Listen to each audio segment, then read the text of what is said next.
ये जो बीजेपी वाले हैं, आजाद हिंदुस्तान के बाद पहले भी ये सरकार बनाए थे, अटल बिहारी वाजपेयी जी। मैं उन्हें एक स्वाभाविक प्राइम मिनिस्टर मानता हूं। मैं उन्हें पार्टी कोई हो, लेकिन जब व्यक्ति संविधान को मानकर संविधान को सर्वोच्च मानता है तो व्यक्ति हमारे देश के लिए अम्बेडकरवादी सोच के साथ खड़ा होता है, तो उसकी इज्जत करनी चाहिए। मैं उसकी इज्जत करता हूं, लेकिन 12 साल पहले एक व्यक्ति का इस देश के वजीर के रूप में आना हुआ। उन्हें लोगों ने ताकत दी, उनसे उम्मीद थी, उन्होंने सपना दिखाया था गरीबी खत्म करने का, उन्होंने सपना दिखाया था 15 लाख रुपए का, उन्होंने सपना दिखाया था काला काला धन वापस आएगा और इस दुनिया के गरीबों को हम अमीर बनाएंगे। उन्होंने सपना दिखाया था जाली नोट का, उन्होंने सपना दिखाया था इस एजुकेशन का, उन्होंने सपना सबसे बड़ा, जब वो पीएम बने तो उन्होंने सबसे बड़ा सपना दिखाने का काम किया रात के 12 बजे नोटबंदी का। हमसे गरीब कहते थे कि पप्पू यादव जी आप विरोध क्यों कर रहे हैं, नोटबंदी के बाद तो अमीर लोग खत्म होगा और गरीब अमीर हो जाएगा। मैं यह बात बार बार कहता था ट्वीट पर, सदन में। यह गलत है इस देश के लिए। यह नोटबंदी किसान को भी समाप्त करेगा, आने वाले पीढ़ी के सपने को चूर करेगा, हमारी उम्मीदें खत्म कर देगी, हमारे विश्वास को धक्का लगेगा, हमारी बेटियां और महिलाएं की हाथ खाली हो जाएगी।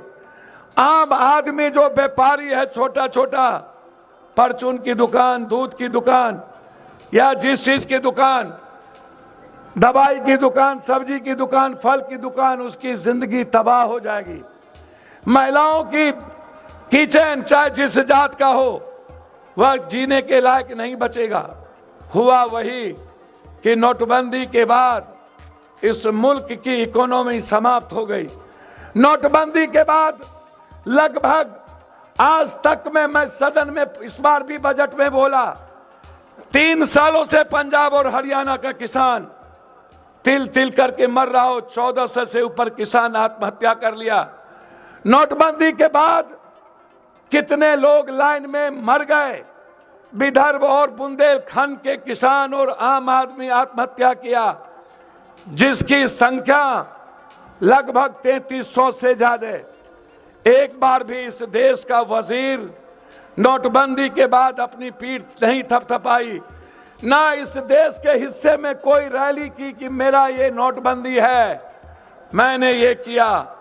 कहाँ चला गया वो 56 इंच का सीना जब आपने नोटबंदी की थी और मुल्क की इकोनॉमी और मुल्क का बेरोजगारी खत्म हो रहा था।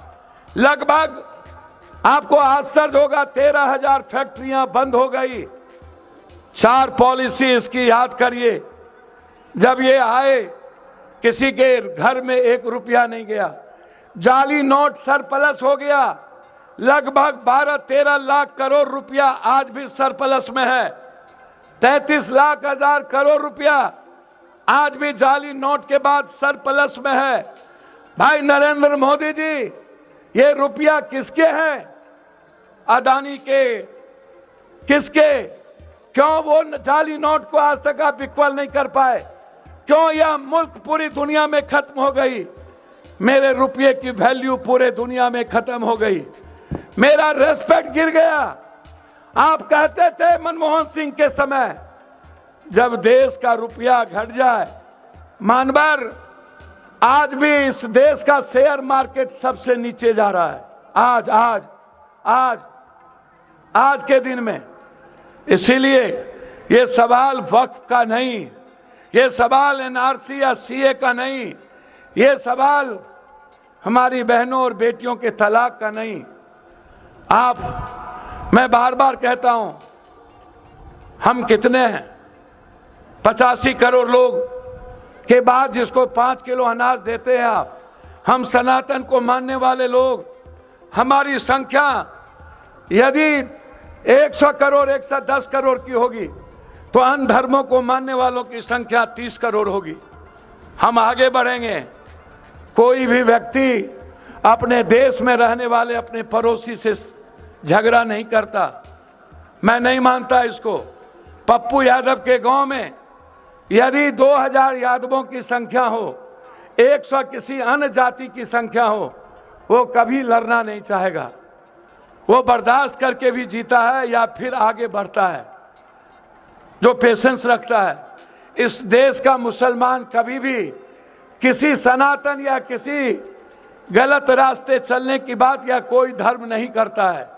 मेरा मानना है कि कोई भी आदमी जब जिंदगी जीता है, जब बांग्लादेश या पाकिस्तान या किसी की बात आती है, मैं सदन में कहता हूं कि बांग्लादेश किसने बनाया? हमारे ही देश के वजीर इंदिरा गांधी के कारण आज हमें गर्व होता है। हमारा देश का सबसे सच्चा दोस्त बांग्लादेश था, लेकिन आज हम बांग्लादेश जाते हैं काम करने के लिए। हमें बांग्लादेश के लोग अपने परिवार के तरह, माँ और मौसी के तरह देखता है। लेकिन जब बांग्लादेश के लोगों को बांग्लादेश के परिवार भगा देते हैं तो हम उसको रहियांग कह करके गलत तरीके से हम इस्तेमाल करते हैं कि ये बांग्लादेशी है। काम तो हम भी करते हैं, हम बांग्लादेशी नहीं हो सकते। हमारे ही मुल्क के लोग हैं वहां, हमारे ही मुल्क के लोग काम करते हैं यहां। आप नियम बनाइए। हमारे यहां से लगभग 8 लाख लोग भारतीय हर बार छोड़ देता है, हर साल। इस बार 8,90,000 इंडियन भारत को छोड़ के चला गया कि मैं इस भारत के मुल्क में जीने के लायक नहीं हूं, क्योंकि इस भारत को संविधान पर भरोसा नहीं है, हमें काम करने के तरीके पर आजादी नहीं है।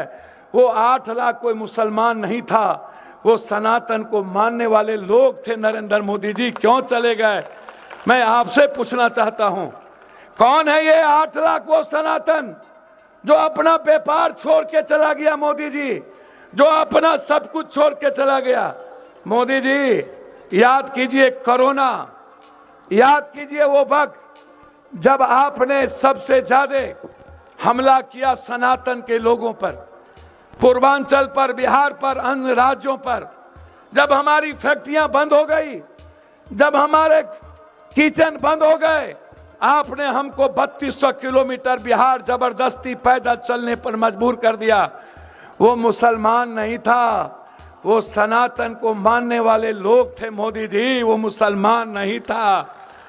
मोदी जी आप मुसलमान के कितने विरोधी हैं सियासत के लिए, वो तो दुनिया देख चुकी। जब आप बांग्लादेश जाते हैं तो आपको मोहब्बत शेख हसीना से होती है, और जब भारत आते हैं तो मेरी बेटी से नफरत हो जाता है। मोदी जी जब आप गल्फ जाते हैं, दुनिया में जब विकास की बात आती है तो पूरा दुनिया गल्फ कंट्री भारत के लिए खड़ा होता है, तब वहां आपकी शीश झुक जाती है। और जब आप भारत आते हैं तो मुसलमानों से आपको नफरत पैदा हो जाता है। बाहर मोदी आप कौन सी बात करते हैं? कौन सा रंग है आपका? आप मुसलमानों के मिसाइल के खिलाफ नहीं है मोदी। आप मुसलमानों से सिर्फ नफरत चाहते हो, सिर्फ सियासत के लिए, ताकि मुसलमान भाई कुछ बोले। मैं आपसे पूछना चाहता हूं मोदी जी, मुसलमान ने अपने लिए आरक्षण कभी नहीं मांगा, कभी नहीं मांगा। आपने आरक्षण किसका खत्म किया? मुसलमान का या दलित ST SC का? मोदी जी वो मुसलमान नहीं थे, सनातन के लोग थे जो बाबा साहब अंबेडकर से बेइंतहा मोहब्बत करते हैं और बुद्ध के रास्ते चल के सारे धर्मों की इज्जत करना चाहते हैं। आपने इस मुल्क में सबसे पहले हमला किया ST SC पर। मुसलमान का तो आप कुछ नहीं बिगाड़ पाए मोदी जी, लेकिन आपने पप्पू यादव, पप्पू पासवान, पप्पू राम, पप्पू भुइया, पप्पू डोम, पप्पू चमार, पप्पू नुनिया, पप्पू चंदबंसी, पप्पू कहार, पप्पू तुम्हार, पप्पू कुम्हार, पप्पू गंगोत्री, पप्पू निषाद, पप्पू बीन, पप्पू मलाह, पप्पू पासवान, पप्पू मुसहर, पप्पू राम, पप्पू कोयरी, पप्पू कुर्मी की जिंदगी आपने छीन ली। आपने मेरी नौकरी छीन ली, आपने मेरा आरक्षण छीन लिया, आपने मेरी इकोनॉमी छीन ली, आपने मेरा मंडल कमीशन छीन लिया। आपने मेरी जाति जनगणना छीन ली, आपने मेरी किसानी छीन ली, आप हमारी पढ़ाई छीन ली। आज हम लड़ रहे हैं आरक्षण के लिए। अभी हमारे मित्र 69 तमिलनाडु मित्र हमारे कह रहे थे 69। मैं धन्यवाद देना चाहूंगा एसडीपीआई के लोगों को कि आप बेंगलोर और तमिलनाडु में जिस ताकत के साथ पिछड़ों के साथ खड़े होते हैं, आप पर गर्व का विषय है और आप पर गर्व करना चाहिए। आप मुसलमानों की बात कम करते हैं और पिछड़ों की बात ज्यादा करते हैं। मुझे अच्छा लगता है जब स्टालिन 69% आरक्षण दिया तो मोदी जी आप उसके खिलाफ सुप्रीम कोर्ट चले गए। वो मुसलमान नहीं था मोदी जी, वो आदिवासी था। मोदी जी जब आप छत्तीसगढ़ में 3200 युवा को गोली से भुजवा दिए, वो मुसलमान नहीं था, वो आदिवासी था। आतंकवादी कह करके मोदी जी आपकी पहली बार सरकार बनी, नवीन पटनायक को हट के जब आपने सरकार बनाया, इतने कम दिनों में आपकी पुलिस ने 1300 पप्पू यादव के बच्चों को गोली मार के खत्म कर दिया। वो मुसलमान नहीं था, वो एसटी एससी और आदिवासी के बच्चे थे। आपने किसको आतंकवादी बनाया? आप किसको चाहते हो उग्रवादी बनाना? मोदी जी कोई एक ऐसा शहर बताओ, कोई ऐसा घर बताओ जब आपका कोई 1 रुपया किसी दलित एसटी के घर में गया होगा। आपका हमला हम पर है ताकि मैं इन लोगों के साथ भगवान भगवान करता रहूं, बुद्ध की बात और संविधान की बात ना करूं। गोरी, कुम्हार, कमार, चमार, बैस, चौधरी, कलवार, शाह, नुनिया, जायसवाल या अपने अधिकार की बात ना करे या सिर्फ भगवान के अलावे दूसरी बात ना करे। इसीलिए आप कभी एनआरसी, कभी सीए, कभी तलाक, कभी सिविल कोड, कभी वक्फ। अरे मोदी जी पढ़ो ना, संविधान के आर्टिकल में इस देश के मुल्क में सभी धर्मों को स्वतंत्र जीने का अधिकार दिया गया है। आप कैसे हमारे संविधान को छीनोगे? चाहे सिख हो, ईसाई हो, चाहे कोई मठ हो। मैंने बजट में कहा मानवर 3 लाख करोड़ से ज्यादा पैसा बाबाओं के पास होता है। भैया 169 लाख करोड़ रुपया कर्ज है भारत पर, और इन लोगों के पास 10 लाख हजार करोड़ से ऊपर धन रखा हुआ है। हम उसकी बात नहीं करते हैं, हम बात करते हैं सड़क पर उस व्यापारी से पैसा लेने की जिसके पास जीने के लिए कुछ नहीं बचा है कोरोना के बाद। इसीलिए मैं बस इससे ज्यादा आज कुछ नहीं कहूंगा। मैं सिर्फ इतना कहूंगा, इस मुल्क में जब से मोदी जी आए, उनके पास इस मुल्क की सबसे बड़ी ताकत, उन्होंने जो झूठ बोला और हमला किया वो थे किसान, जिनको उन्होंने इस भारत के मुल्क का जो सबसे बड़ी ताकत थी, मोदी जी ने उस किसान की जिंदगी को तबाह कर दिया। और आज खाद भी 400 साढ़े 400 रुपया में मोदी मिलता है। 56 इंच का सीना है तो खाद तो दिला दो 250 रुपया में, है औकात। आज किसान बर्बाद हो गए।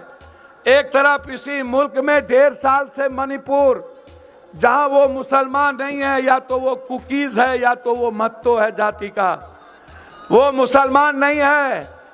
100 से ज्यादा बेटियों का बलात्कार, आपने इतने मजबूत प्राइम मिनिस्टर हैं कि मेरी बेटी का बलात्कार होता रहा और आप धृतराष्ट्र के तरह मुख दर्शक बन के हिंदुस्तान में बैठ के मेरी बेटी का तमाशीन बनते रहे। आप कैसा वजीर हो मोदी जी। आप, मुझे लगता है कि आपको सनातन क्या जन्नत में भी आपको तंग करेगा यह लाश जो बेटियां हमारी है। मोदी जी, अरे ईमान है तो अभी भी वक्त है आपके पास, सारी गलतियां को स्वीकार कर लो। आप कैसा प्रधानमंत्री हो। नेपाल जो सबसे छोटा देश है हमें आग दिखाता है, और पोखरा में चाइना ने सैनिक का एयरपोर्ट बना लिया। तुम्हारी औकात नहीं हुई आज तक एक बार नेपाल को कुछ कर लो। मोदी जी, हमारे हाथ से मुल्क चले गए।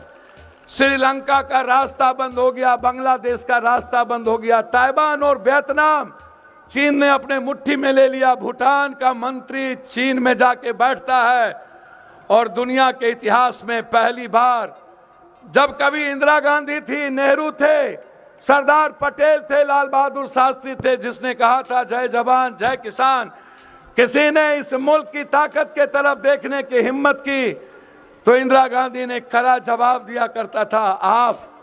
आप दुनिया के उतने कमजोर प्राइम मिनिस्टर निकले कि आप जा करके डर से सरेंडर करते हो ट्रंप के पास, और मेरी बेटी के कमर में रस्सा लगा के हमारे मुल्क में ले आता है। हमारी औकात नहीं होती है इस मुल्क में कुछ बोलने की। हम कैसे देश के लोग थे, हमारे देश के सामने ये हैसियत नहीं थी। लेकिन आज ना तो हम किसानों के लिए लड़ पाते हैं, ना तो हम नौकरी की बात कर पाते हैं। 2 करोड़ नौकरी ही खत्म हो गई, लगभग 33 करोड़ बेरोजगार हो गए लोग। उसमें मोदी जी मुसलमानों की संख्या कम थी। मोदी जी, कोरोना के बाद सारी फैक्ट्रियां बंद हो गई। मैं कोई जात और धर्म के लिए मुखालफत नहीं करता हूं। मेरे पूर्णिया में एसडीपीआई के लोगों ने और हमारे ही परिवार और बुजुर्गों ने इस सीमांचल में एक शुरुआत की है।